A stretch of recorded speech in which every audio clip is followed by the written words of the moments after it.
Hey everybody, it's Mr. N here, and this is the 3-2 lesson from our textbook. It's on parallel lines and transversals. So let's take a look at this. Basically, it's an extension of what we did before with lines and transversals. The only difference now is that these lines are going to be parallel. So let's take a look at what happens when they are parallel. So the first thing we have here, and your book calls this the corresponding angles theorem, and this is actually a postulate. Of all these, corresponding angles is pretty much the only one that is a postulate, and you need it to be a postulate in order to work. Again, we are doing Euclidean geometry. In Euclidean geometry, this must stay as a postulate. So this is corresponding angles postulate. And here's what it's saying. Now, suppose I have two parallel lines cut by a transversal. And I'm going to draw this up here on the side. So we've got two parallel lines. Don't know why it's doing that shape. Let's try this again. Let's try to pick this and see if it'll do a line for me there. There it goes.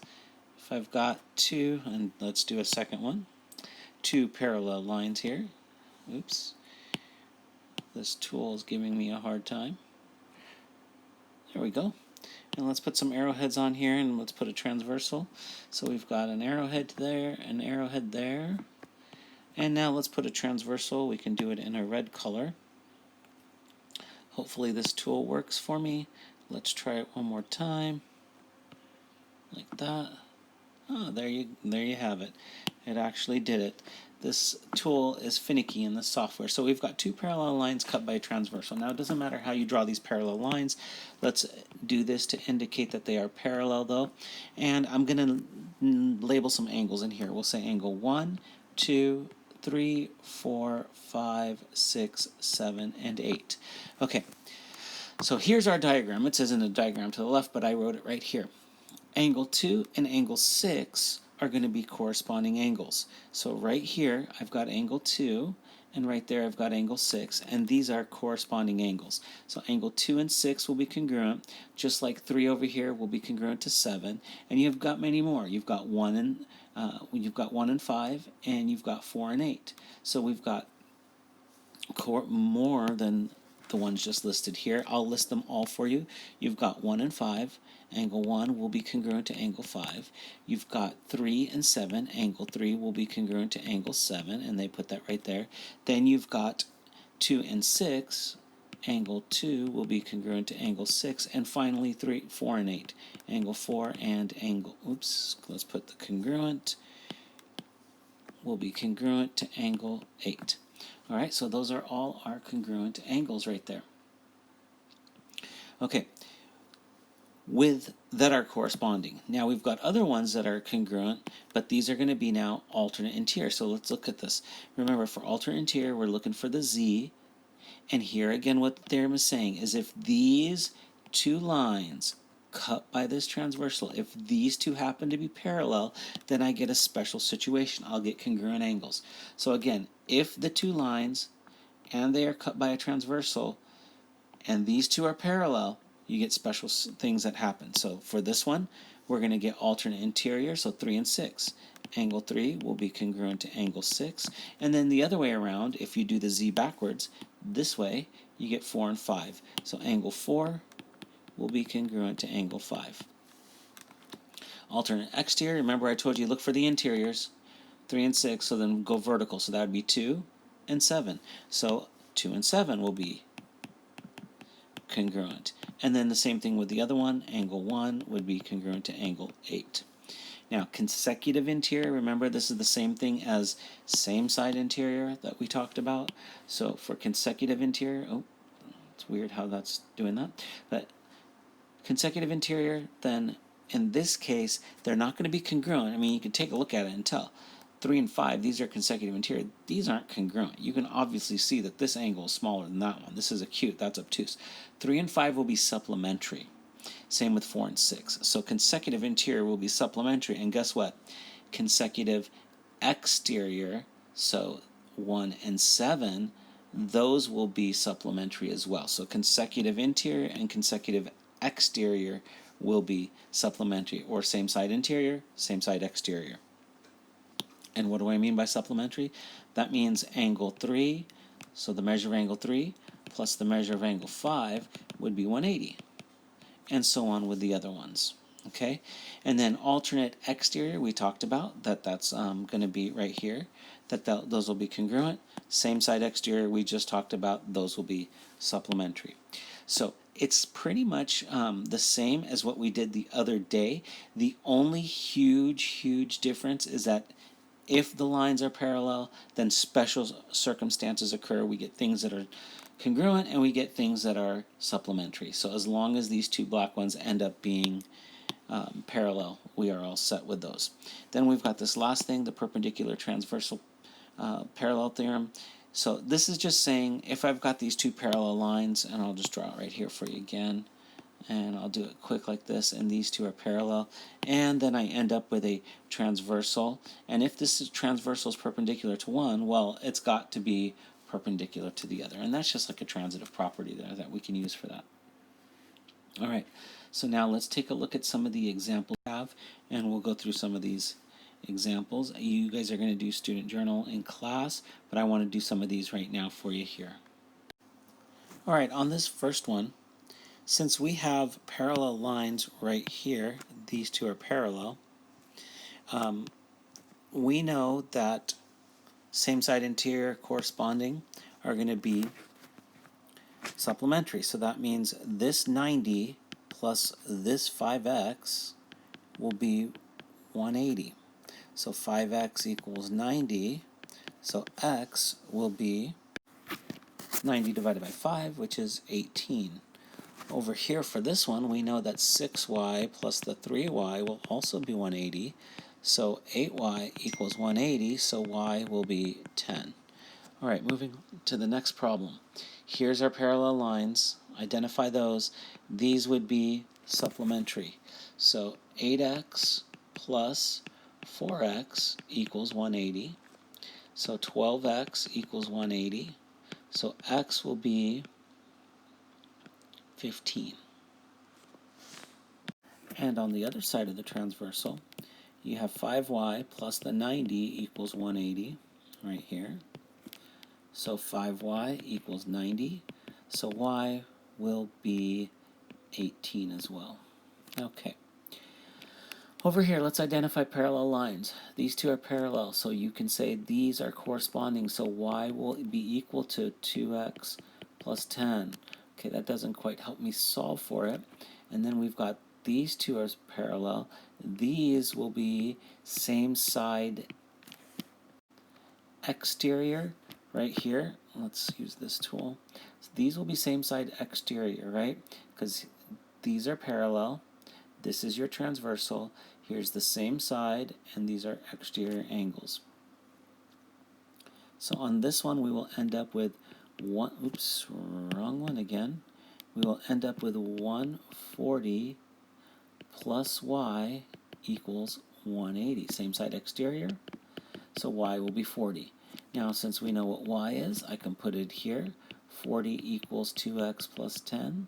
30 equals 2x. X will be 15.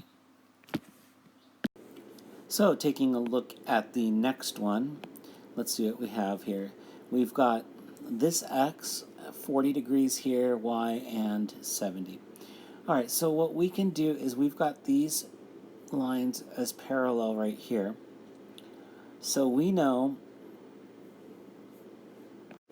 that if this was the transversal right there, then these would be corresponding. Y and x would be corresponding. We also know if this was the transversal, then you could make a z like this. That won't help us. You could, if this was the transversal, you could make a z like that. Maybe that might help us get x. But again, that just tells us that x is y. So if we can solve for y over here, we'll be able to get x. So let's see how we can do that. So for y, what I'm going to do is, since this is 40, that's going to be 40 because they're vertical. And I know that these three will be 180. So y plus 40 plus 70 equals 180. y plus 110 equals 180. Y equals 70. So that would be 70 right in there. So we know what y is, and now we said x and y are corresponding, so x would be 70 as well. All right, moving on to the next one. Let's take a look at what we have. Here's x, there's y, this is 55. I could say that that's 55 because those are vertical angles. Here's the parallel lines.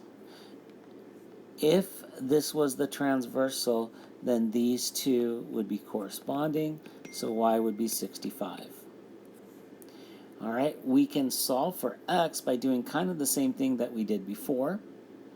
We can say that 65 plus 55 plus the x equals 180. So the x over here, these will add up to be 120, x will be 60. Moving on to the next one, we can take a look here, and we know that, all right, there's a bunch of different things that can be parallel. So if these two are parallel, then I can say this is a transversal. And if this would be 40, that would be 40 in there because they would correspond. If these two, which they're telling me now are parallel, here's a z like this, and you would get corresponding with this y and this whole angle over here though, okay, not just this 40. So what the other thing that you can say is that since this right there would be x, since these two are parallel, and let me draw these in here. I can use another color. Since those two are parallel, there's your alternate interior. And here's the other trick that I can say. Since I know what this angle is, I know this angle is 50. This has to form a triangle, so it has to be 180. So that has to be a right angle right there. Because those two are 90, so then you would have to have another 90. So now I can kind of use that, because now I know that this line right in here has to be 180. So I could say 90 plus the x plus the 40 has to be the 180.